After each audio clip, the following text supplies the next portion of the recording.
ngập trên hi tuổi lại dây thả y hà lai tô ba tình na xem về ni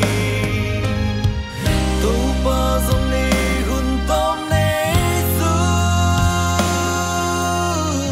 tô ba mê li mu thế lai amma hong na yom lai mo tu en ni lai dòng ngay từng ngô ông bia không Calvary season man nghe lâu hi tu le xóa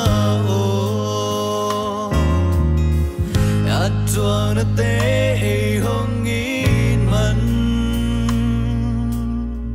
lung nam câu ni pi le pu tô ba dòng ni hun tom nê su tô ba mê li mu thế lai amma hong na yom lai mo tu en ni lai dòng ngay từng ngô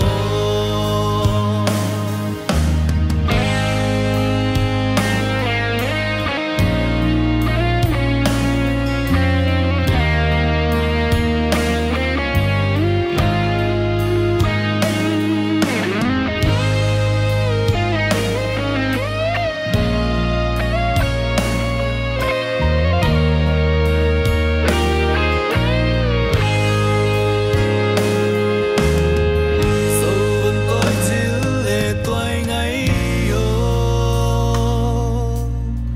un tom nâu khá thì nay sương in xiên mang in na lung gelini lung nam câu